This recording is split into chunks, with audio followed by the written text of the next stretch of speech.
Hello students, आप सभी का आपके अपने YouTube channel and coaching class में बहुत बहुत स्वागत करता हूं। मैं प्रतीक श्रीवास्तव इस वीडियो में लेकर आया हूं आपके लिए क्लास 10 का चैप्टर 5 समांतर श्रेणी अर्थमेटिक प्रोग्रेशन देखेंगे आप। बहुत ही मजेदार चैप्टर है। तो स्टार्ट करने से पहले बता दूं मैं आपको, यदि आप पहली बार हमारे वीडियो देख रहे हैं, यदि अभी तक आपने चैनल को सब्सक्राइब नहीं किया है तो भाई सबसे पहले चैनल को सब्सक्राइब कर लें, बेल आइकन को क्लिक कर दें ताकि हमारा हर एक नोटिफिकेशन आपके पास पहुंच जाएगा। चलते हैं, देखते हैं कि आखिर क्लास 10 का चैप्टर नंबर 5 है समांतर श्रेणी अर्थमेटिक प्रोग्रेशन। देखेंगे कि आखिर इसमें है क्या। सबसे पहले बता दूं मैं आपको, ये बहुत ही मस्त चैप्टर है। चलिए, सबसे पहले हमको समझना पड़ेगा कि श्रेणी क्या होती है। मैं बहुत ही प्यारे तरीके से आपको इसका बेस मजबूत कर दे रहा हूं भाई। क्वेश्चन स्टार्ट करने से पहले, बाद में या एक्सरसाइज स्टार्ट करने से पहले हमें सबसे पहले उस चीज का जो चैप्टर है उसके टॉपिक को समझना होगा कि आखिर वो है क्या। क्या पढ़ेंगे इस चैप्टर में पूरा हम बताएंगे आपको शुरू से लेकर अंत तक। तो सबसे पहले मैं आपको समझाता हूँ श्रेणी क्या है। भाई कोई भी संख्या हो या किसी भी चीज को एक सीक्वेंस से जमाना, सीरीज से जमाना, है ना, सीरीज वाइज जमाना, वो आपका कहलाता है क्या, श्रेणी। किसी नियम के अनुसार किसी भी संख्याओं को एक नियम के अनुसार या किसी वस्तु को या संख्याओं को एक नियम के अनुसार व्यवस्थित तरीके से रखना क्या हो जाता है, आपकी एक सीरीज बन जाती है। क्या बन जाती है? एक सीरीज बन जाती है। उस सीरीज को ही हम श्रेणी कहते हैं। ठीक है, एक श्रेणी और एक श्रेणी ये अलग होता है। ये श्रेणी वही सीक्वेंस, किसी वस्तुओं को या किसी भी संख्याओं को एक नियम के अनुसार व्यवस्थित तरीके से रख दिया जाए तो वो आप क्या बन जाती है, एक श्रेणी बन जाती है। बात आती है समांतर श्रेणी की। समांतर के शब्द से ही एक चीज निकल के आ रहा है। यदि आप इसका संधि विच्छेद करें, समधन अंतर आ रहा है। बहुत ही अच्छे से देखें तो समधन अंतर का मतलब क्या हुआ। यदि अपन एक शॉर्टकट में बात करें तो सीधा सीधा समधन अंतर मतलब समान अंतर। पदों के मध्य जो रहेगा वो कैसा अंतर होगा, समान अंतर होगा। ठीक है, यदि दी गई श्रेणी के पदों के मध्य समान अंतर हो तो उस श्रेणी को हम क्या कहेंगे, समांतर श्रेणी कहेंगे।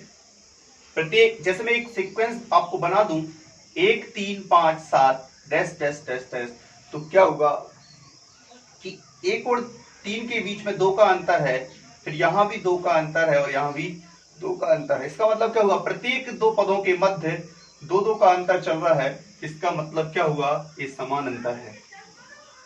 कैसा अंतर है, समान अंतर है। इसका मतलब ये सीरीज जो हुई वो आपकी अर्थमेटिक प्रोग्रेशन।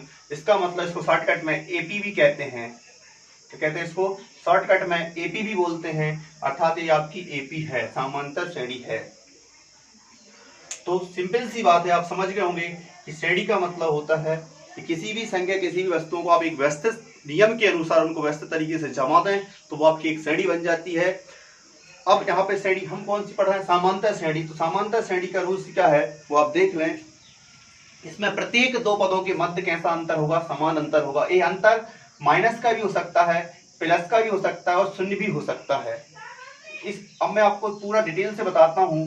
समांतर का अर्थ आप समझ होंगे, समधन अंतर, कॉमन डिफरेंस होना चाहिए। अपन उसे कहें तो क्या होना चाहिए, कॉमन डिफरेंस होना चाहिए, समान अंतर होना चाहिए प्रत्येक लगातार 2 पदों के मध्य। वो आपकी सीरीज कहलाती है समांतर श्रेणी या फिर एपी। बात एक ही है। अब अपन सिंपल सी बात समझें, समांतर श्रेणी एक ऐसी श्रेणी है, समांतर श्रेणी एक ऐसी श्रेणी है या एक ऐसी सूची है जिसमें प्रत्येक पद, बहुत ध्यान सुनना, एपी की परिभाषा बोल देता हूं कि समांतर श्रेणी एक ऐसी सूची है जिसमें प्रत्येक पद पहले पद को छोड़कर अपने पूर्ववर्ती पद में कुछ जोड़कर प्राप्त होता है। एक निश्चित संख्या जोड़कर प्राप्त होता है। ठीक है, समांतर श्रेणी एक ऐसी सूची है जिसमें प्रत्येक पद अपने पूर्ववर्ती पद में एक निश्चित संख्या जोड़ने पर क्या होती है, प्राप्त होती है। निश्चित संख्या, एक निश्चित संख्या जोड़ने पर प्राप्त होती है। क्या प्राप्त होती है, आपकी एपी प्राप्त होती है। एपी मतलब समांतर श्रेणी प्राप्त होती है। जैसे मैंने अभी कहा था, एग्जाम्पल लिखा था एक में मैंने 2 जोड़ा तो कितना आया 3। पूर्ववर्ती पहले पद को छोड़कर उसमें लिखा है सब कि समांतर श्रेणी की ऐसी सूची है जिसमें प्रत्येक पद मतलब अपने पूर्ववर्ती पद, पहले पद को छोड़कर पूर्ववर्ती पद में एक निश्चित संख्या जोड़ने से प्राप्त होती है। तो 1 में 2 जोड़ेंगे तो 3 आया। अब 3 में 2 प्लस कर देंगे तो कितना आएगा 5 हो जाएगा। 5 में 2 प्लस करेंगे तो कितना आएगा 7। 7 में 2 प्लस करेंगे तो कितना आएगा 9। इस पर आपकी यहाँ सीरीज चली जाएगी जहां तक आपको जाना है। पर प्रत्येक जो 2 पद होते हैं निश्चित संख्या, इन दोनों के बीच में कितने का अंतर है 2 का। यहाँ पे कितने का अंतर 2 जोड़ा, अभी बताया था मैंने। 5 में 2 जोड़ा 7 आया, 7 में 2 जोड़ा तो कितना आया 9 आया। तो ये जो निश्चित संख्या है, ये जो निश्चित संख्या है यही आपका कहलाती क्या, सार्वंतर, जिसे हम कहते हैं common difference. CD common difference क्या कहते हैं इसको हम, कॉमन डिफरेंस। ये जो निश्चित संख्या है 2 पदों के मध्य जो अंतर है यही आपका कहलाता है सार्वंतर, कॉमन डिफरेंस। तो प्रत्येक लगातार पदों के बीच जो सार्वंतर है, कॉमन डिफरेंस जो है वो आपका कैसा होना चाहिए, सेम होना चाहिए। यदि कॉमन डिफरेंस अलग अलग आ रहा है तो वो श्रेणी समांतर श्रेणी नहीं हो सकती, एपी नहीं है। जैसे आपसे कह दिया जाए 1 5 9 और यहाँ पे लिख दिया जाए 8, तो 1 में 4 जुड़ रहा है तो 5 आ रहा है, 5 में 4 जुड़ेंगे तो 9 आ रहा है, पर 9 में 4 जुड़ने से 8 नहीं आ रहा। 9 में 4 जुड़ने से कितना आएगा 13। इसका मतलब क्या हुआ, यहां तक तो ये एपी हुई, पर इसके बाद कॉमन डिफरेंस सेम, ये अलग अलग हो गया यहाँ के बाद, तो इसका मतलब क्या हुआ, एक समांतर श्रेणी नहीं है। कॉमन डिफरेंस जितने पद हो, प्रत्येक लगातार 2 पदों के मध्य आपका कॉमन डिफरेंस जो होता है वो सेम होना चाहिए, निश्चित संख्या है, यही आपकी क्या कहलाती है, कॉमन डिफरेंस। ठीक है, तो समझ जाएंगे। आपसे पूछे सार्वंतर क्या है, तो पदों के 2 पदों, लगातार 2 पदों के मध्य जो अंतर होता है यही आपका कहलाता है सार्वंतर।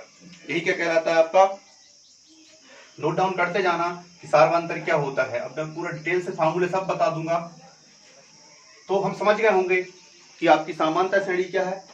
एक समांतर श्रेणी की ऐसी सूची है जिसमें प्रत्येक पद अपने पहले पद में कुछ निश्चित संख्या जोड़ने पर प्राप्त होती है। निश्चित संख्या जोड़ने से क्या होती है, वो हर, जैसे अभी बताया था, और एग्जाम्पल लिखे हैं जैसे 2, तो 2 में यदि अपन 3 जोड़ेंगे तो कितना आएगा 5, 5 में 3 जोड़ेंगे कितना आएगा 8, 8 में 3 जोड़ेंगे तो 11, 11 में 3 जोड़े तो 14। ऐसे करके आप इसको जहां तक ले जाएंगे चला जाएगा। तो पहला पद को छोड़कर 5 कैसे प्राप्त हुआ, 5 कैसे प्राप्त हुआ, 5 2 में 3 जोड़ा तो कितना प्राप्त हुआ 5। अब 8 कैसे आया, 5 में 3 जोड़ा तो कितना आया 8। 11 कैसे प्राप्त हुआ, 8 में 3 जोड़ा तो 11 आ गया। ये 3 जो है एक निश्चित संख्या प्लस हो रही है, वो आपका क्या कहलाती है, कॉमन डिफरेंस। निश्चित संख्या ही आपका सार्वंतर कहलाती है। और एक बात ध्यान रख लो, बिल्कुल लिख लो उसको, अभी की अभी तुरंत जैसे सुनोगे वैसे लिख लो कि सार्वंतर आपका जो कॉमन डिफरेंस होता है वो आपका पॉजिटिव भी होता है, नेगेटिव भी होता है, जीरो भी हो सकता है। मतलब धनात्मक ऋणात्मक शून्य तीनों में से कुछ भी हो सकता है। आपका प्लस का भी होता है कॉमन डिफरेंस, माइनस का भी होता है और शून्य भी हो सकता है। ये आपका वस्तुनिष्ठ बनता है यहाँ से क्या, कि समांतर श्रेणी के सार्वंतर धनात्मक ऋणात्मक शून्य हो सकता है या नहीं, बिल्कुल हाँ हो सकता है। ठीक है, अब हम देखते हैं सार्वंतर। अभी मैंने प्लस का बताया था, माइनस का सार्वंतर कैसे आएगा। जैसे कोई कह दे भाई 21 में से 2 गए तो कितने बचेंगे 19, 19 में से 2 घटा दो तो कितना जाएगा 17, 15, 13, ऐसे करके आपकी सीरीज क्या चलती जाएगी। तो यहाँ पे क्या हुआ, 21 में से 2 घटा तो कितना आया 19, 19 में से 2 घटा तो कितना आया 17, 17 में से 2 घटा तो कितना आया 15, ऐसे चलती जाएगी। तो सार्वंतर क्या हुआ, यहाँ पे एक निश्चित संख्या, प्लस का मतलब क्या हुआ भाई 21 में प्लस माइनस का 2 जोड़ो, परिभाषा प्लस परिभाषा में क्या लिखा, एक निश्चित संख्या जोड़ने पर। जोड़ने का अर्थ मतलब क्या हुआ, हर बार प्लस नहीं होगा, मतलब हर बार संख्या प्लस की ही नहीं आएगी। ये सार्वंतर आपका माइनस का हो सकता है। 21 में माइनस का 2 जोड़ेंगे तो माइनस 2 जोड़ेंगे तो प्लस और माइनस क्या हो जाएगा माइनस, तो क्या आएगा 19 आएगा। उस परिभाषा में जो लिखा है कि एक निश्चित संख्या जोड़ने पर प्राप्त होता है, तो जोड़ने का मतलब आप प्लस लगा लो। पर सार्वंतर मैंने कहा कॉमन डिफरेंस आपका जो है प्लस का हो सकता है, माइनस का हो सकता है और जीरो हो सकता है। तो जब माइनस का है तो 21 में माइनस के 2 जोड़ेंगे तो क्या प्लस माइनस क्या होगा, माइनस हो जाएगा। तो माइनस होगा, 21 में से 21 में से 2 घटेंगे तो कितना माइनस हो जाएगा, 19 बचेगा। तो एक यहाँ पे 21 में से 2 घटे, यहाँ पे 2 घटे, यहाँ पे भी 2 माइनस हुए, यहाँ पर भी 2 माइनस हुए, तो क्या होगा, ये -2 है, हर जगह सेम है, इसका मतलब क्या होगा, यह एक एपी है।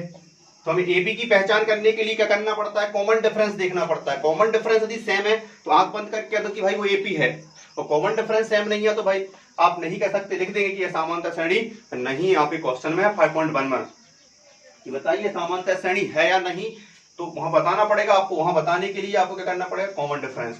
तो समांतर श्रेणी समझ गए होंगे कि प्रत्येक पदों के मध्य जो अंतर होता है वो कैसा होना चाहिए, सार्वंतर होना चाहिए। परिभाषा में कहें तो एक समांतर श्रेणी की ऐसी सूची है जो निश्चित प्रत्येक पद अपने पहले पद में एक निश्चित संख्या जोड़ने पर क्या होता है, प्राप्त होता है, उसे अपन कहते हैं एपी। अब इसको और देख लेंगे।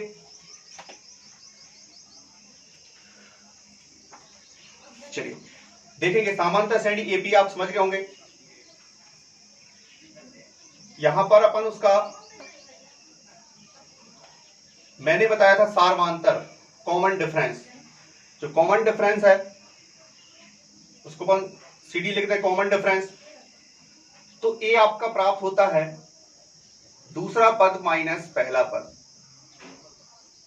सेकंड टर्म में से फर्स्ट टर्म को घटा दें तो आपका क्या निकल आएगा, शॉर्टकट में कहें तो बी माइनस ए। एक कॉमन डिफरेंस निकालने का क्या आ गया। अपन कॉमन डिफरेंस चेक कैसे करेंगे, यदि कोई आपसे पूछा समांतर श्रेणी है या नहीं तो क्या कर देंगे, बी माइनस ए लिख देंगे। क्या लिख देंगे, बी माइनस ए लिख दो। जैसे मैंने आपसे कहा 8, 13, 18 एक समांतर श्रेणी है या नहीं, एपी है या नहीं, तो आप क्या करेंगे, कॉमन डिफरेंस देखेंगे, सीडी निकालेंगे, कॉमन डिफरेंस निकालेंगे। सीडी निकालने के लिए क्या करेंगे, सेकंड पद कितना है 13 और फर्स्ट टर्म कितना है 8, तो कितना आया 5। अब इस इनका आ गया 5। अब इनका देख लो, इनका भी निकाल लो 18। अब यहाँ पे सेकंड ये हो गया तो 18 में से 13 जाएंगे, कितने बचेंगे 5। इसमें से इसको घटा दो फिर तो कितना आएगा 5। तो इसका मतलब क्या हुआ, कॉमन डिफरेंस सेम है, अर्थात क्या हुआ, एपी हुआ। तो कॉमन डिफरेंस निकालने के लिए क्या करना पड़ता है, सेकंड पद माइनस पहला पद कर दो, first term minus second term minus first term, B minus है। यहाँ पे बी को मैं सेकंड पद कह रहा हूँ और ये को फर्स्ट पद कह रहा हूँ। ये आपका सार्वंतर हो गया, नोट डाउन कर लेना इसको। अब अपन देखते हैं कि जो एपी है, कॉमन डिफरेंस ही इसका सब कुछ भाई। कॉमन डिफरेंस सही है तो मतलब समांतर श्रेणी सही है, एपी है, नहीं तो सामान्य यदि कॉमन डिफरेंस अलग अलग है तो वो एपी नहीं होती। इस बात का ध्यान रखना बहुत अच्छे से। चलो अब मैं आपको बताता हूं समांतर श्रेणी 2 प्रकार की होती है, एक तो परिमित और एक अपरिमित। ये अपन बात कहें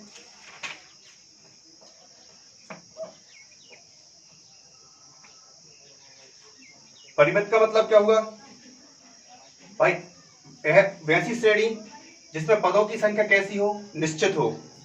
परिमित का मतलब हुआ एक ऐसी श्रेणी, एक ऐसी समांतर श्रेणी जिसमें पदों की संख्या क्या होना चाहिए, निश्चित होना चाहिए, वो आपकी कहलाती है परिमित। निश्चित मतलब जैसे भाई 1, 3, 5, 7, 9 यहां जाके खत्म हो गई तो कितने पद हैं, इसमें 5 पद हैं, हमें पदों की संख्या पता है, तो ये आपकी क्या हो गई, परिमित श्रेणी हो गई, परिमित समांतर श्रेणी हो गई।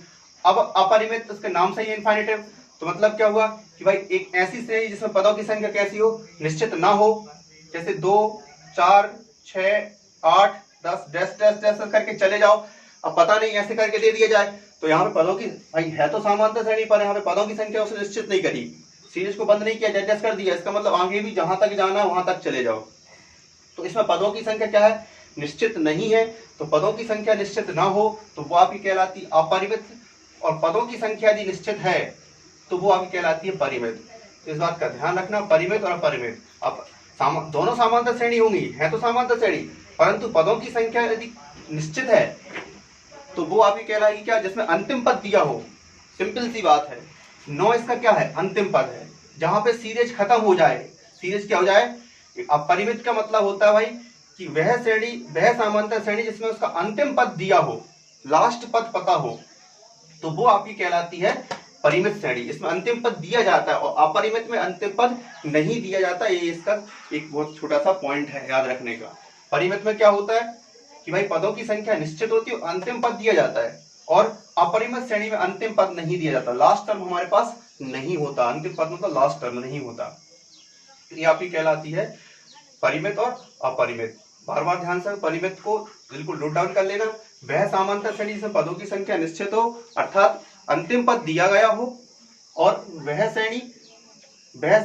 समांतर श्रेणी जिसमें पदों की संख्या निश्चित ना हो, वह कहलाती है आपकी अपरिमित श्रेणी, जिसमें अंतिम पद ना दिया जाए, इसमें अंतिम पद नहीं दिया जाता, और परिमित श्रेणी में अंतिम पद दिया जाता। ये आपकी समांतर श्रेणी के प्रकार हो गए। अब यहां बात आती है व्यापक पद। देख लें, व्यापक पद या समांतर श्रेणी एपी का एनवा पद एन बराबर a plus n minus one into d. यहां ए पहला पद है, एन यहां पर पदों की संख्या है। फॉर्मूला लिख लेना भाई, नोट डाउन कर लेना, काम पड़ेगा आपको। इसी को व्यापक पद कहते हैं। समांतर श्रेणी का व्यापक पद यदि आपसे कोई पूछे तो ये आपका समांतर श्रेणी के एनवे पद को ही व्यापक पद कहा जाता है। एनवा पद मतलब n a plus n minus one into d, ये आपका जो है यही आपका व्यापक पद है। स्टैंडर्ड फॉर्म यही है इसका। तो अभी 2020 के पेपर में 10वीं के पूछा था उन्होंने कि समांतर श्रेणी के व्यापक पद क्या है। तो व्यापक पद मतलब a n equal to a plus n minus into d होता है आपका। पदों की संख्या डी क्या है यहाँ पर, डी यहाँ पर जो है वो आपका सार्वमांतर है। कॉमन डिफरेंस को यहाँ पे डी से शो करते हैं, ये बात ध्यान रखना। समांतर श्रेणी में तो कॉमन डिफरेंस निकालेंगे, उसको यहाँ पे डी से शो करेंगे। डी इक्वल टू फॉर्मूला होता है, यदि आपसे कोई पूछ रहे हैं समांतर श्रेणी का एनवा पद का सूत्र बताओ, तो एनवा पद क्या फॉर्मूला क्या होगा, a n is equal to a plus n minus one into d. ये आपको पता होना चाहिए कि यहाँ पे पहला पद है, एन पदों की संख्या और डी सार्वमांतर है। फटाफट नोट डाउन कर लो।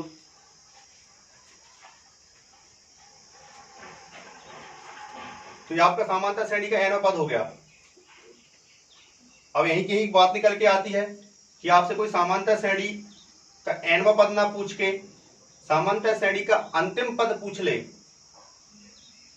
समांतर श्रेणी का यदि कोई अंतिम पद पूछ ले, लास्ट टर्म कोई पूछ ले, अंतिम पद को दर्शाते एल से। लास्ट टर्म किसी श्रेणी का अंतिम पद यदि निकालना है, अंतिम पद नहीं दिया है और श्रेणी का अंतिम पद निकालना है, तो L बराबर a plus n minus one d, L equal to a plus n minus one d into d. वही का वही, तो यहाँ पे एक बात निकल के आई, वही का वही सूत्र होता है कि किसी भी श्रेणी का एनवा पद ए एन और अंतिम पद लास्ट टर्म, एनवा पद और अंतिम पद दोनों कैसे होते हैं, एक ही सूत्र होता है दोनों का। किसी भी श्रेणी का अंतिम पद और उसका एनवा पद बात बराबर होती है, दोनों के फॉर्मूले एक ही हैं। इस बात को ध्यान रखना, बार बार कह रहा हूं, दिमाग में बिठा लो कि किसी भी श्रेणी का अंतिम पद और उसका एनवा पद दोनों एक ही बात होती है। यदि कोई अंतिम पद निकालने को कहे तब भी वही फॉर्मूला लगाना है, एल बराबर a plus n minus one into d, और कोई कहे एनवा पद निकालो तब भी आपको वही फॉर्मूला लगाना है, a plus n minus one into d. ठीक है, तो बिल्कुल दिमाग में बिठा लो, बिल्कुल सत्य है ना। आपको बहुत कई बार क्वेश्चन आएंगे और कई बार जरूरत आपको पढ़ने वाली है वहां पर, तो ये भी नोट डाउन कर लो। दोनों एक ही चीज है, यहाँ पे ये पहला पद है, सेम का सेम, कोई दिक्कत नहीं, फॉर्मूला वही का वही, बस नाम चेंज हो जाता है, एनवा और एल अंतिम पद। अंतिम पद के नाम से जाता है तो हम कंफ्यूज हो जाते हैं, और एन के एनवा पद, तो फॉर्मूले अलग अलग नहीं है, अंतिम पद और एनवा पद एक ही सूत्र है। चलिए अब इसके और देखते हैं अपन। ये तो आपका हो गया समांतर श्रेणी का। अब जैसे मान लो, थोड़ा सा एक शॉर्टकट समझाता हूं मैं आपको। पहला पद ए होता है, अब डायरेक्ट निकालना है दूसरा पद, तो भाई कुछ नहीं करना, आपको ए प्लस डी कर दो, और शॉर्टकट देखो। तीसरा पद निकालना है आपको, तो ए प्लस टू डी। क्यों, मैं एक बात बता दूंगा आपको, अब भी मैंने जस्ट एक फॉर्मूला बताया था, a plus n minus one into d. इसका मतलब क्या हुआ, जिस पद का है n मतलब क्या, n का मतलब क्या हुआ, पदों की संख्या। मैंने कहा 5 बार, तो 5 से कम करो तो क्या आएगा, 4d आएगा ना। तो इसका मतलब क्या हुआ, जो पद निकालोगे यहाँ पे एक कम जाएगा, d के साथ एक कम आएगा 5 बार, तो 5 से एक कम हो जाएगा। n-1 का मतलब क्या हुआ, आपने कहा 10वां पद, तो यहाँ पे n बराबर 10 रखोगे, आप पुट करोगे, 10 में से कितना आएगा, 9 आएगा। तो इसी प्रकार आपका चलता जाएगा। चौथा पद तो क्या आएगा आपका a प्लस 3d। इसी प्रकार कोई आपसे कहे 5वां पद तो कितना आएगा a प्लस 4d। यदि आपसे कोई कहे 6वां पद तो कितना आएगा a प्लस 5d। कोई कहे आपसे 7वां पद तो क्या आएगा a प्लस 6d। कोई कहे आपसे 8वां पद a प्लस 7d। कोई कहे आपसे 9वां तो a प्लस 9d। कोई कहे 1000वां पद तो 1000वां तो a प्लस 999d। एक क्वेश्चन है आपका कि 100 और 1000 पदों का अंतर बताइए, तो वहां पे लिखेंगे अपन a प्लस 999d। कोई कहे आपसे 98 पद, 98 नंबर का पद बताओ तो a प्लस 97d। एक कम करना है आपसे। कोई कहेगा 100वां तो 100वां पद तो आपका कर देंगे a प्लस 99d। d के साथ एक कम करना है आपको, a प्लस a मतलब पहला पद, और आपको उस चीज का डायरेक्ट आप पहुंच जाएंगे। तो ये आपके व्यापक पद होते हैं शॉर्टकट में, ये याद रखना आपको। कोई आप यूज करेंगे अपन, यहाँ पे इन चीजों का यूज होगा। कोई आपसे कहे 50 पद a प्लस 49d, मतलब एक d के साथ क्या करना है, एक कम करना है, सिंपल सी बात है। अब और देख लो, अब आपसे कोई कहे समांतर श्रेणी का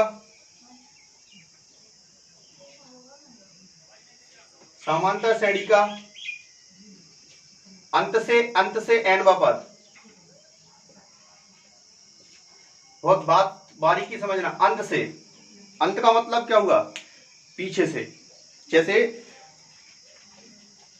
1 3 5 7 9 11, मैं कहूं अंत से दूसरा पद ज्ञात करिए। इस श्रेणी का अंत से दूसरा, यहां से पहला और दूसरा, यहां पे अंत से कौन है, अंत से सेकंड नंबर पर कौन है, 9 है। अंत से दूसरा पद कौन होगा, 9, उसे कहते हैं अंत से। लास्ट से आपको एन टर्म बताना है, लास्ट से, पीछे से आपको क्या बताना है, एन टर्म बताना है, उसका अंतिम पद। जैसे अब मैं लास्ट से कहूं तीसरा पद, थर्ड कौन है, तो आपको कौन आएगा, ए आएगा, 7। लास्ट पीछे से अंत से तीसरा पद कौन है, तो 7 है।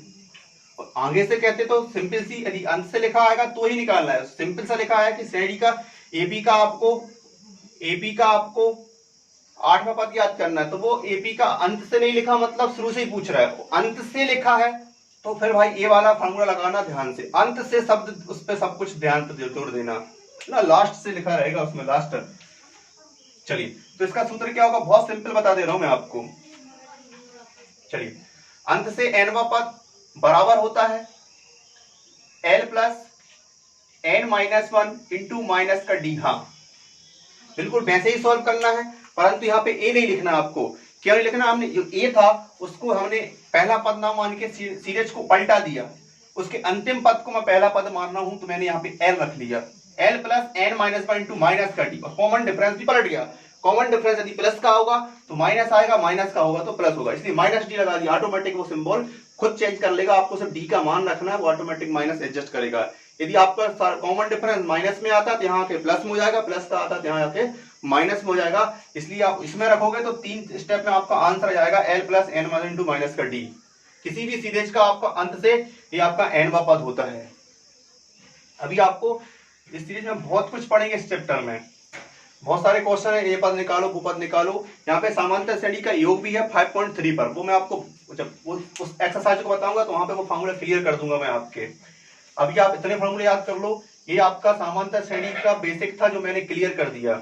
आई होप आप सबको समझ में आ गया होगा, अच्छा भी लगा हो तो भाई प्लीज आपके दोस्त तक जरूर पहुंचा दिया करो, कोई भी पढ़ाई से वंचित ना रहे। तो इस वीडियो में ये जितने फॉर्मूले बताएं इनको याद कर लो। नेक्स्ट वीडियो में मैं आपको क्वेश्चन के साथ मिलूंगा, जब तक के लिए बाय बाय। शेयर करना ना भूलें भाई।